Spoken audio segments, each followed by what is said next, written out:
Hey, Mr. Clewis. Hey Stacy, how you doing? I'm good. How are you? I appreciate your time. Sure. So your husband couldn't make it today? No, he could not. Well, that's fine.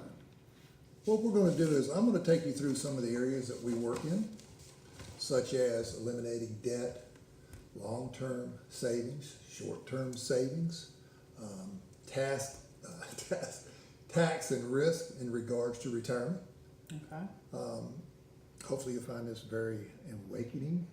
Okay.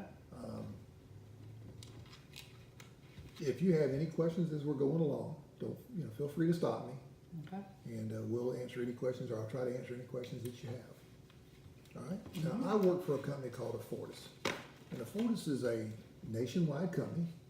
We have over 70 offices nationwide. We specialize in helping people become financially independent. That's our whole goal. Okay. Is we want you to become financially independent as soon as possible.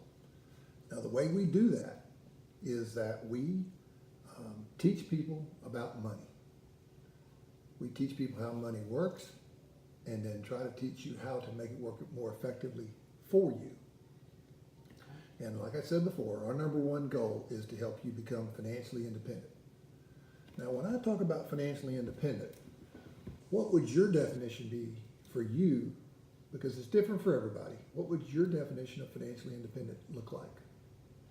That I could survive on my own, without my husband, and with my job alone. And what? With my job.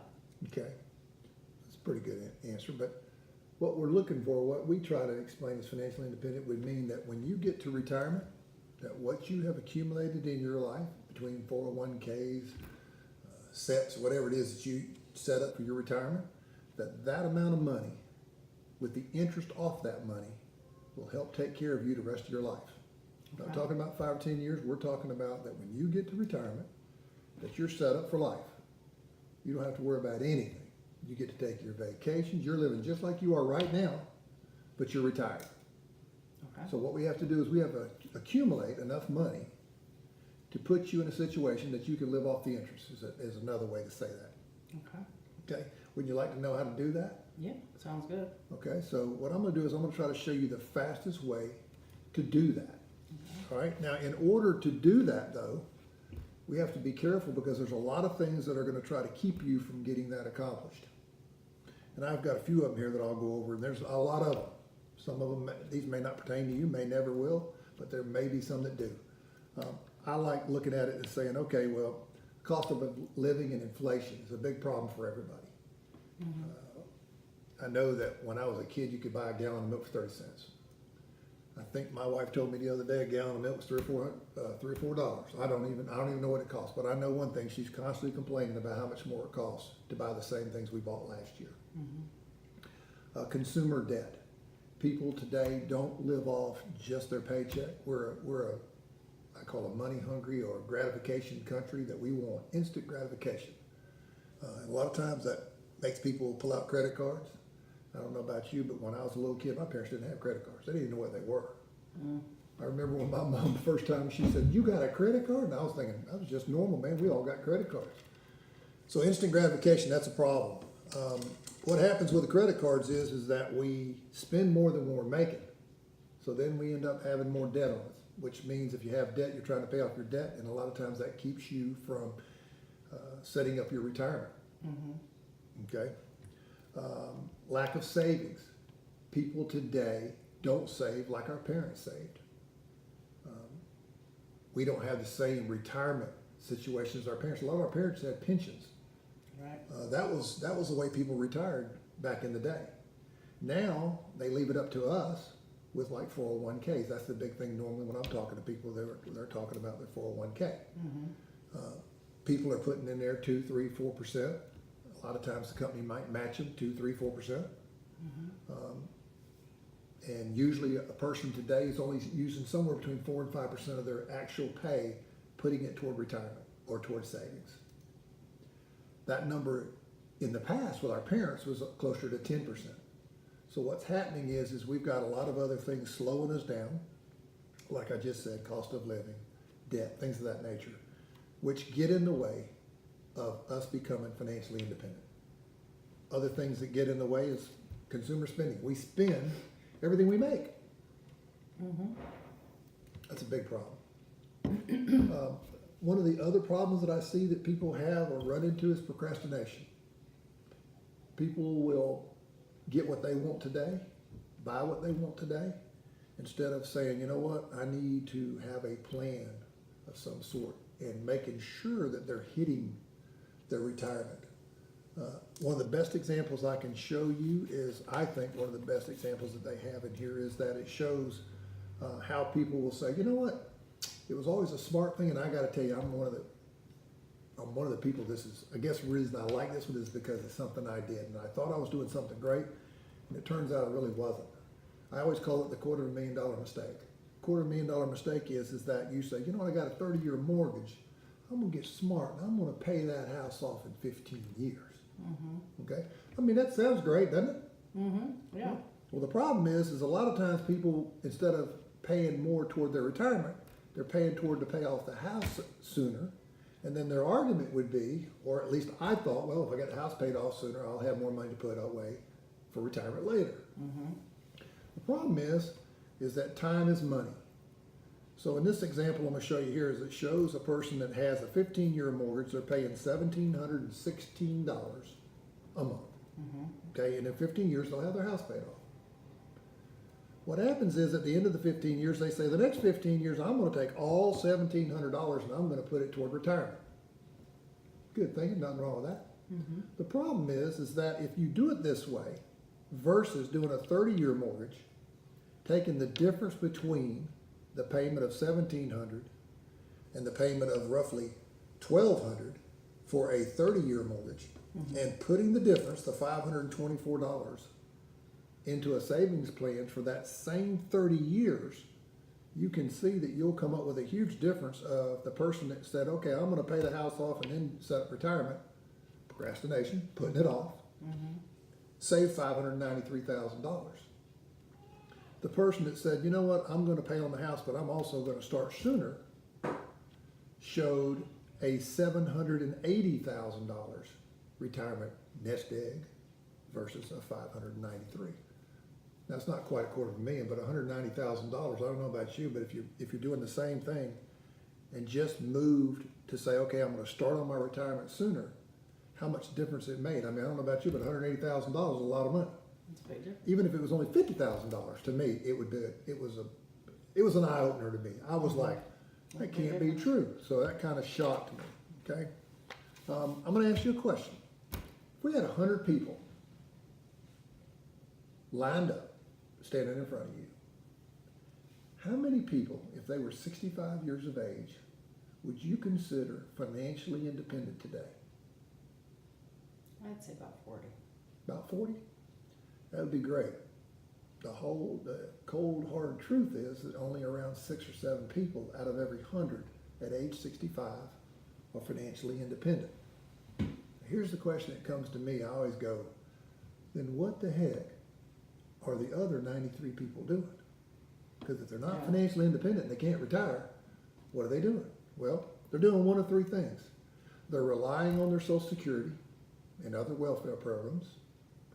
They're living or relying on their family, or they're still working. And the majority is still working. I don't know if you noticed it, but I go to Home Depot a whole lot. My wife always gives me a hard time because I'm always trying to build something. And I have started noticing that there's a whole lot of people working at the Home Depots and the Walmarts and stuff like that that are not 40 and 50 years old. Right. To give you an example that really shocked me was I was getting a bunch of lumber because I was building a bar for an outdoor pool. And I asked for someone to help me load my truck. And the guy that comes to help me unload the truck, I forgot how old he told me he was, but he was somewhere around 70. And he wasn't in the greatest shape in the world. And I was saying to myself, what is this guy doing helping me at the Home Depot at 70 years of age? And guess what? I had the guts to ask him. I said, I'm old, but I think you're older than me. I said, I can't believe that you're up here working in 90-degree heat, helping me load this concrete and wood on my truck. Now, you know what he said to me? He didn't know my name, but he said, you know, I never worked or retired, I should say, let me say that. He said, I never put away enough money so that when I thought that I was going to be retired on my Social Security and my savings, that I would never have to work again. And that didn't work out. I didn't put enough money away.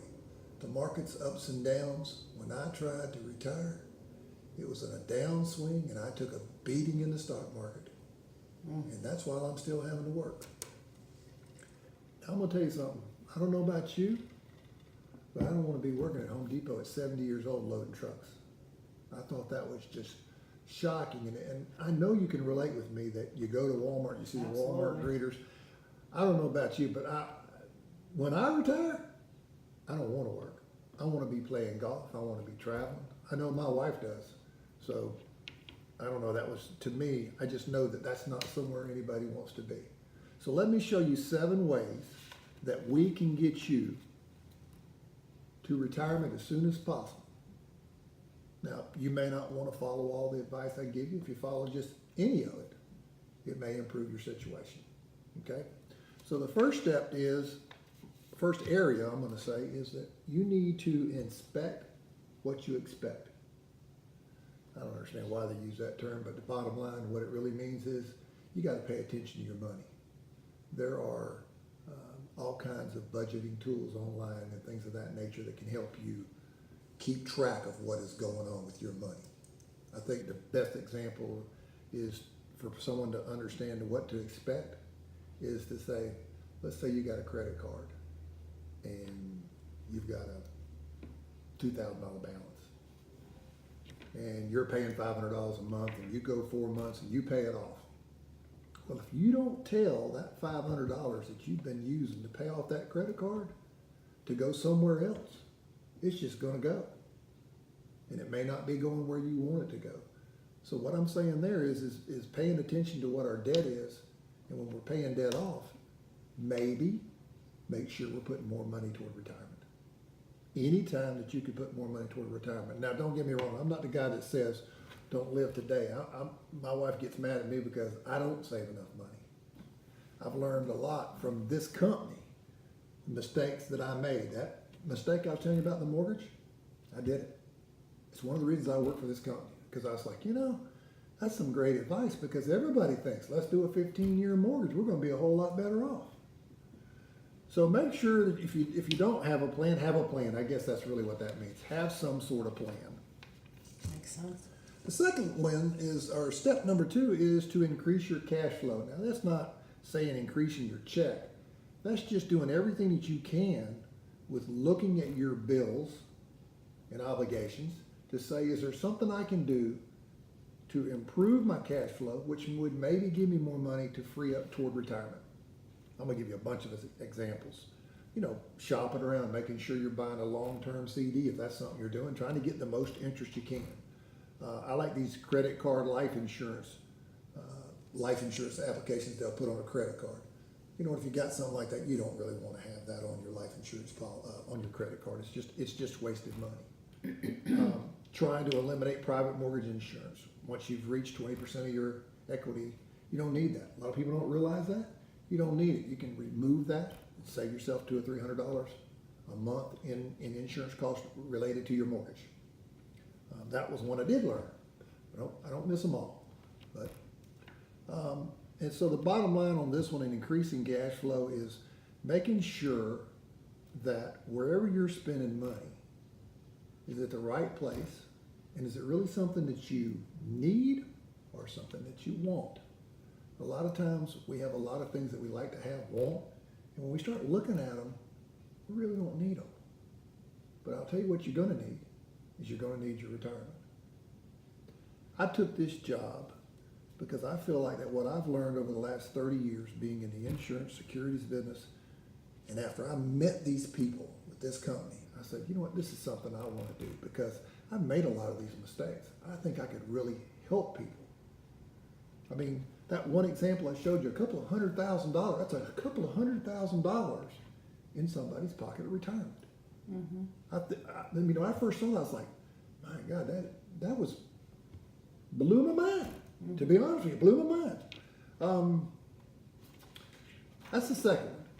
And it does go with the budgeting. It's really just kind of monitoring your money, making sure that you're not wasting money.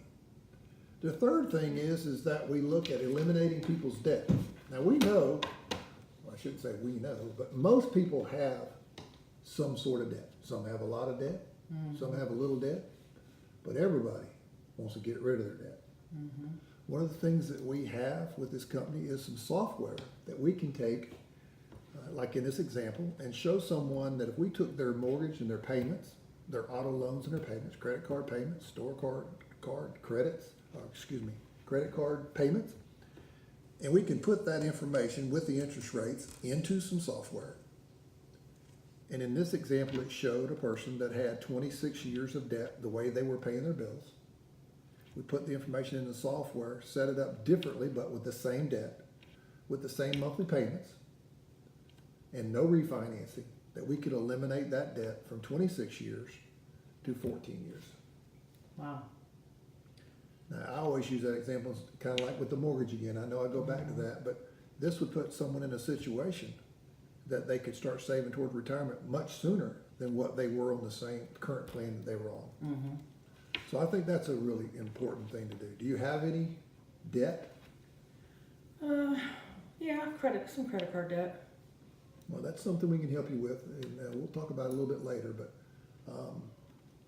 we'll see if there's something we can't do with that. All right. Okay?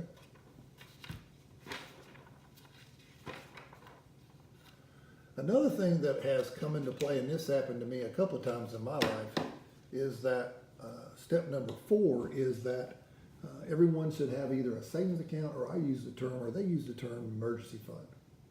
I'm going to give you an example. I can tell you this, that my wife works in pharmaceuticals. There's been a couple of times while she was working in pharmaceuticals that her company had layoffs, and she didn't have a check. And if it hadn't have been for her, not me, being a big believer in a savings account, it might have got tight around our house, and we may have had to go into our retirement money. And I remember sitting and talking to her and saying, well, I don't, she's all upset. I'm like, look, don't worry about it. We got money in retirement. If we have to go into it for 2, 3, 4, 5 months in order to make ends meet, we'll do that. But come to find out, she did have some savings account money that I didn't even know about. So it made it really easy for us. But it's very important in order for you to maintain not going in more debt, is having what we call a stash of cash. You can call it emergency fund, you can call it whatever you want, but that's basically what it is. Now, we recommend that people that don't have one, that they should set it up independently of where they bank, at another bank. It's real easy if you have a savings account tied to your checking account, take money out of the savings account, put it in your checking account, and you end up, we call it a revolving account because it's revolving over into the savings, back into the checking, and you're not saving. That makes sense. So we try to get people to say, look, you know what? Set up an account somewhere else. Also make this account, put in there 50, 100, whatever you think you can do to accumulate on a systematic deposit. Out of sight, out of mind. When the emergency comes, you got a place to go get the money.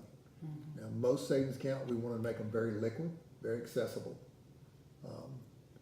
So you're not going to be getting a ton of interest on the investment. I mean, we used to, but you know as well as I do. You can't get interest at a bank anymore, can you? Not much, but we want to make sure that it's set, like I said, separate, and then if you need it, you've got it.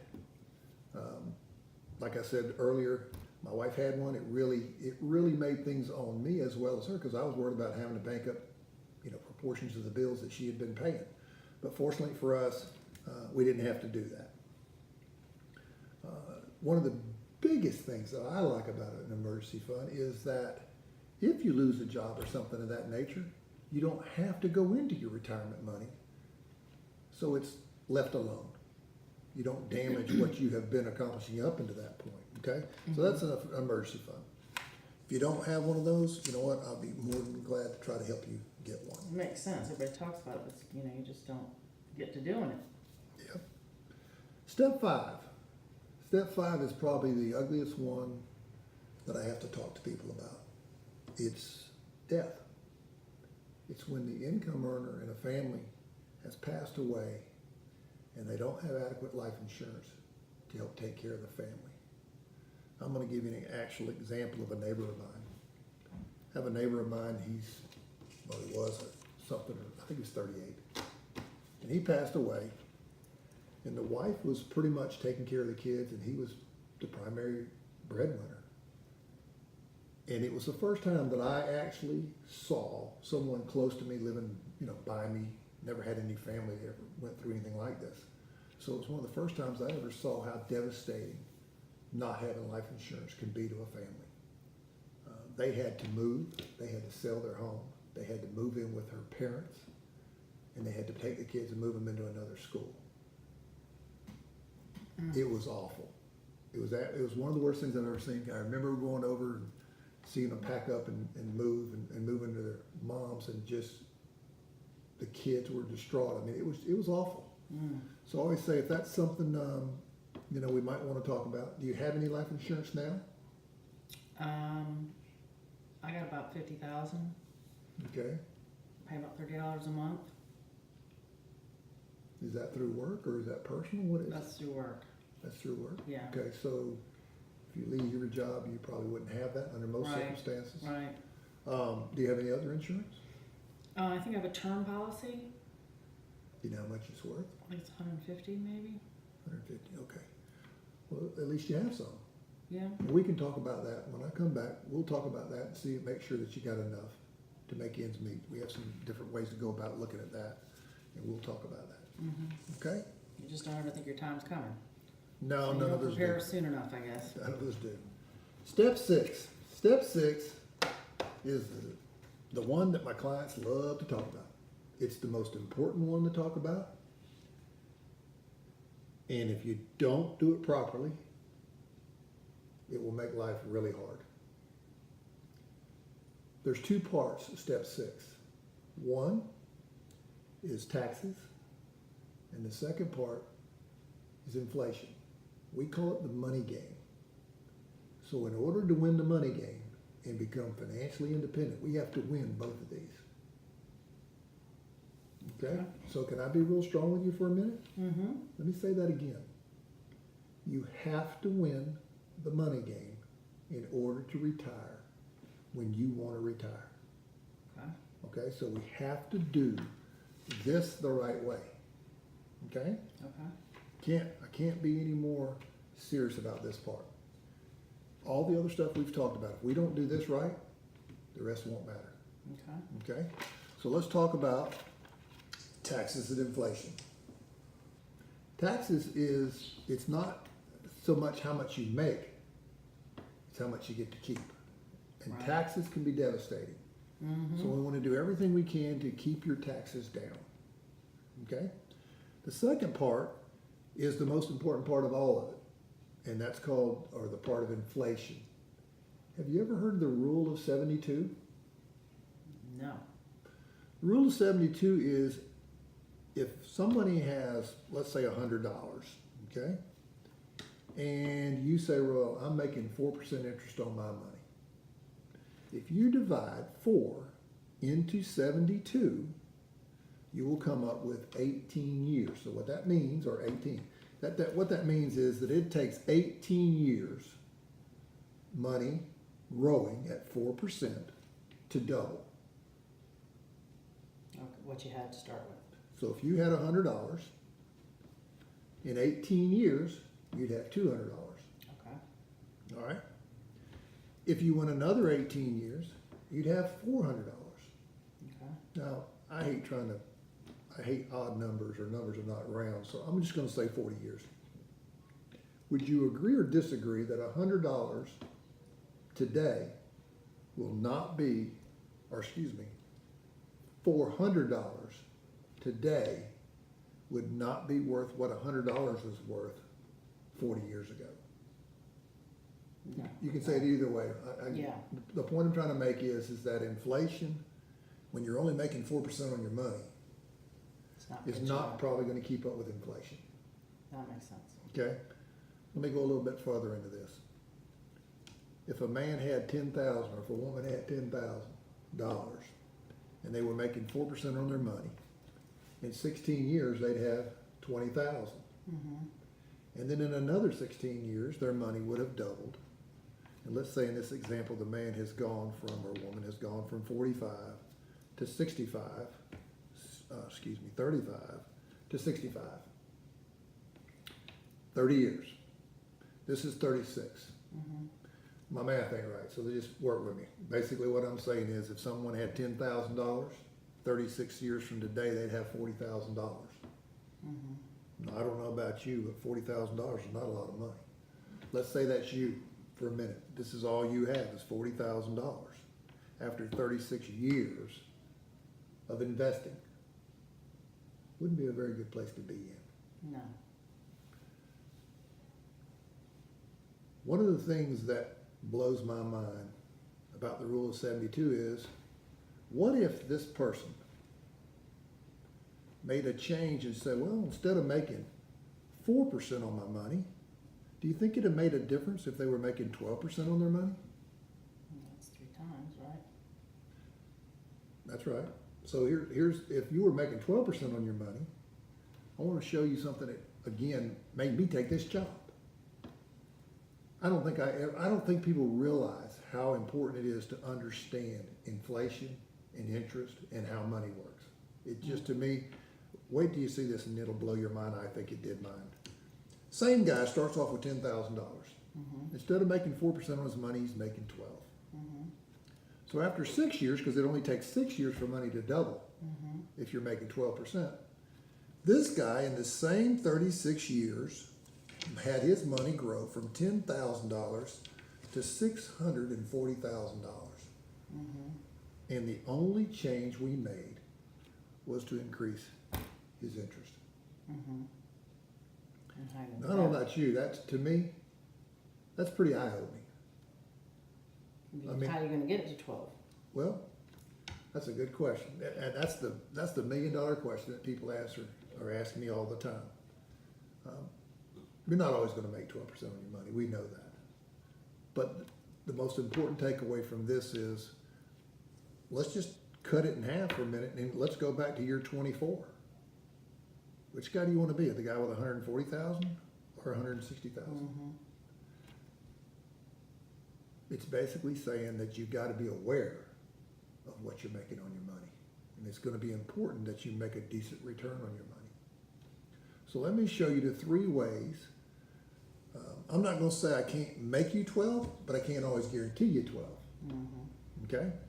So let me show you 3 ways that we make money for our clients, and then you tell me which way you think would be the best for you. Okay. You can put money in fixed accounts today, and they're usually paying 2 to 4%. And most people that use or do these types of accounts are people there because they want the guarantees. Right. Okay? The second way that a lot of people invest for their future is in the stock market. The stock market over the last 50 years has averaged about 10%.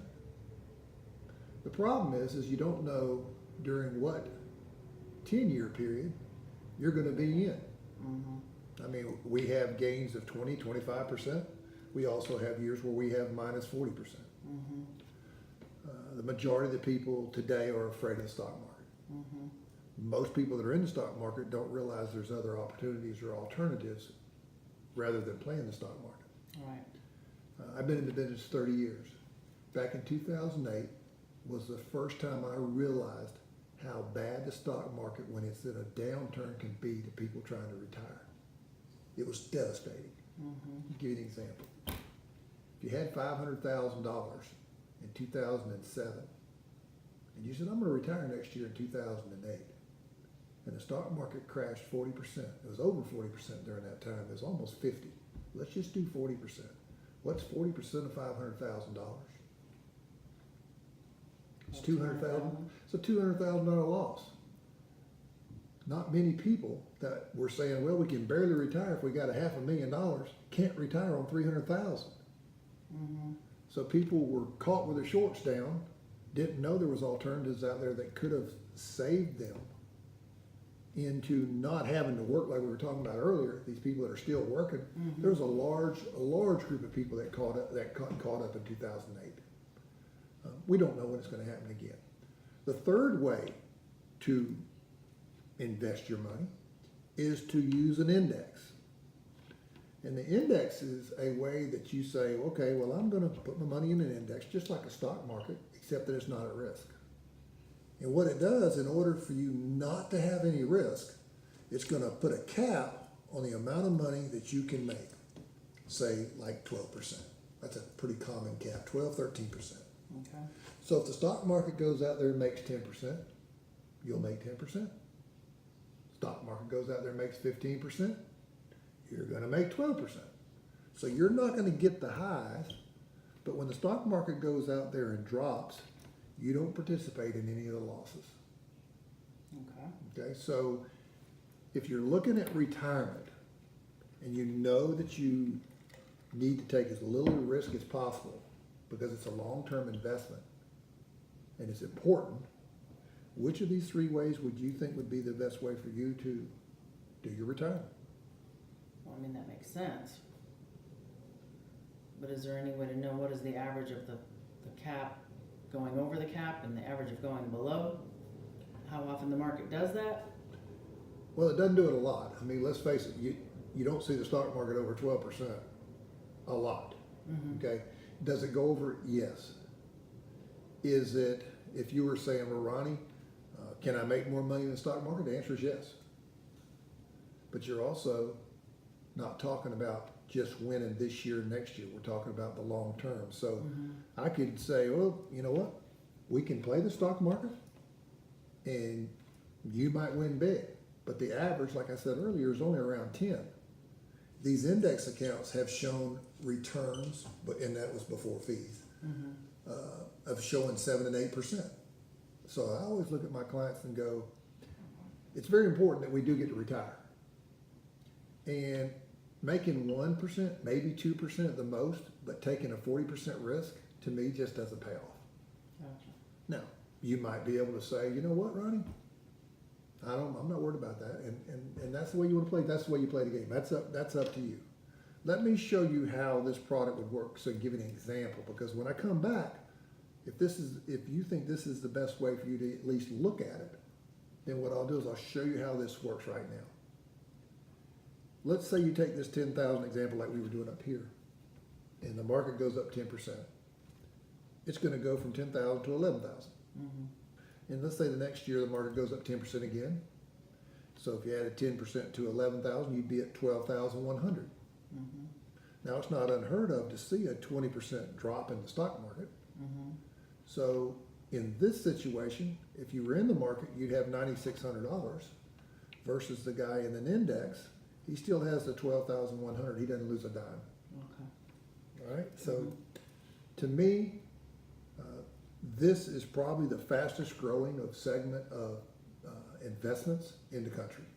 More and more people are finding out about index investing and are looking at it this way because they've been hurt or have heard about people getting hurt, or they just don't want to take the chance to be in the stock market.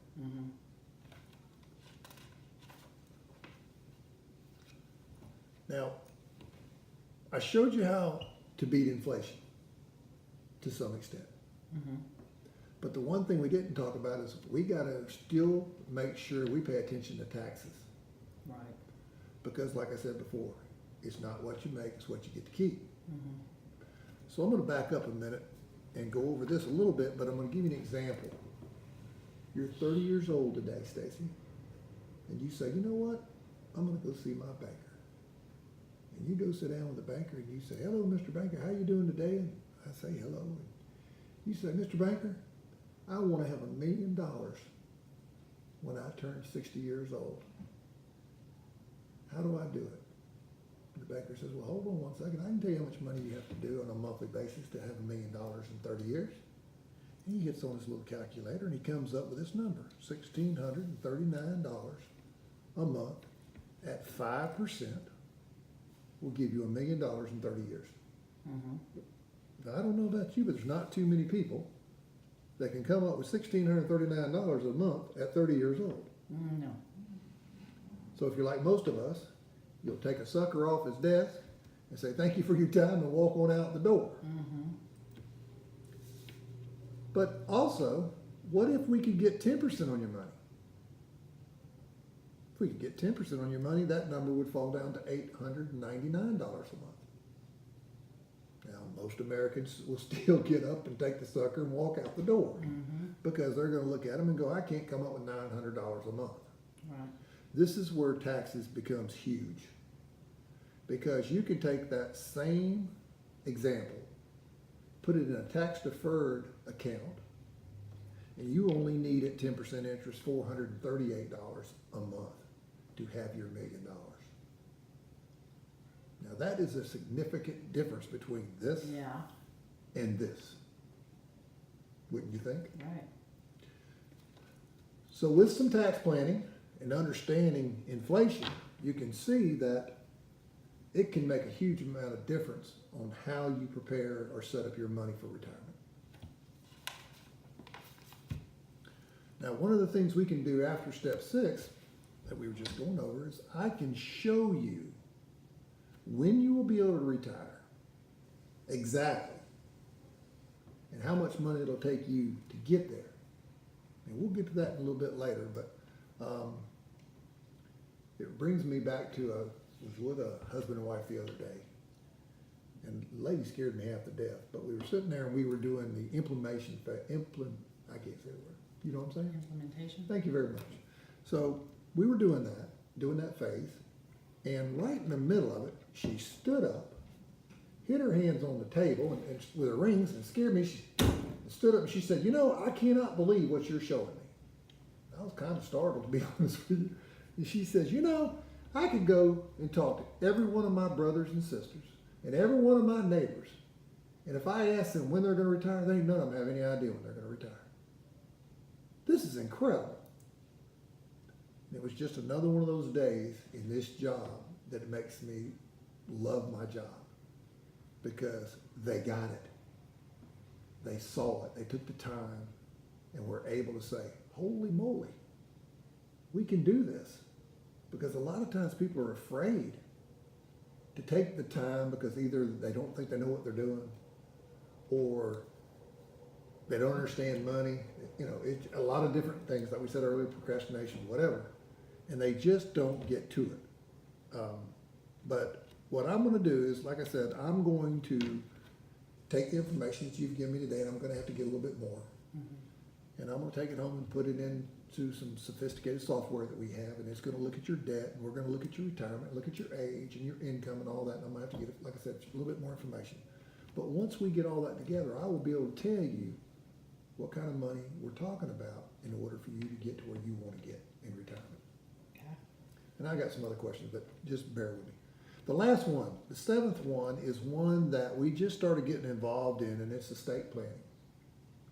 The reason we get involved in estate planning is the best plan in the world that doesn't have life insurance or doesn't have wills or trust or something of that nature could really lay the foundation of real problems for people. Mm-hmm. Me and my wife, before I started working with this company, never ever had a will.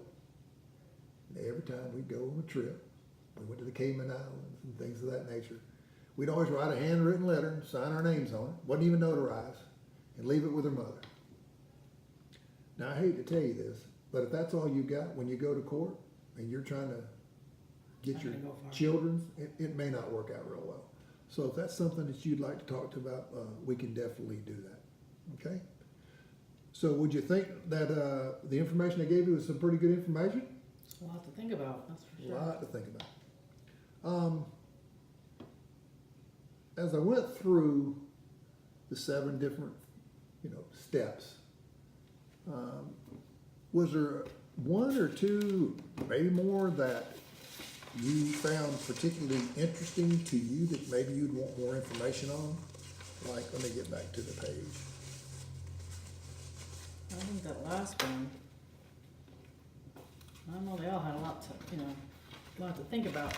Well, if we could only pick 2, would you think that you'd want more information on inspecting what you expect, increasing your cash flow, eliminating debt, developing emergency fund, protecting what you have. I like the 6. You like the building the long-term financial. Like I said, Yeah, everybody likes that 'cause those one. numbers look good. Yeah. And I didn't then- remember earlier, did you, go ahead, I'm sorry. And then maybe number 2, increasing cash flow. Okay, we can also look at that for you. Now, one of the things that I find, and I don't remember, and I'm gonna ask you, and if I didn't ask you earlier, I should have, is that do you have an emergency fund or savings account? No, not really. Okay, that is one, I'm gonna tell you, I would really like for you to consider that one, because the best plans in the world of setting up a retirement plan can be dashed if we don't have an emergency fund, because you never know what could happen. Well, I keep seeing that with that woman on TV. I forget her What are you name. talking about? That woman that she's always on TV. She's on like the Today Show, and I forget her name, but she keeps saying how much income you need to have saved for a rainy day or an emergency fund. Well, it's usually somewhere between 3 and 6 months. Is that the numbers that you might have remembered? Sounds about right. Yeah, that's, you know who Clark Howard is? Mm-mm. Clark Howard is a guy that comes on the radio, and I listen to a lot of talk radio, and he comes on at about 6 o'clock every day. And the first thing he says, well, not the first thing, but almost every time I've ever heard him talking, and he gets people on the radio and they're talking about, how do we save for retirement and things of that nature. And he always, one of the first things he ever says to him is, he goes, we're not saving a dime until we have an emergency fund. He calls it an emergency fund. And I think, it's great advice for people. Now, what we need to do at this point is I need to get some more information for you, so that I can put all this stuff together and come back and sit down with you and see if we can help you with some of this stuff. Okay. Now, I'm going to tell you, one of the things I'm going to need when I come back is I'm going to need a really large plate of chocolate chip cookies. And I'm also going to need a big glass of cold milk Okay. to wash them down. Okay. I'm just kidding. But if you do make them, I won't be mad. Say to make the house smell good, it's more inviting. Now, the best part about all of this is that it doesn't cost you anything. Okay. I like that so far. I think most people do. Mm-hmm. The way this works is that I'm going to put something together for you. And if you don't absolutely love it, then I don't want you to say you want it. We only will move forward if it's something that you say, you know what, that is exactly what I wish I had known, or it works exactly for what I want. And if you love it, that's how I get paid. Okay. So I've got to go find you something with the information that you provide to me, so that I can show you something that you like enough to where we both win. All right. Okay? Sounds good.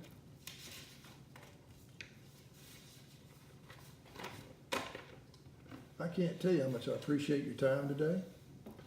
It's informative so far. Have you ever sat down with anybody and evaluated where you are in your retirement now? Not really. You think about it, you just keep moving on. You don't. I hear a cat. Yeah. And there's a dog. Cat and a dog.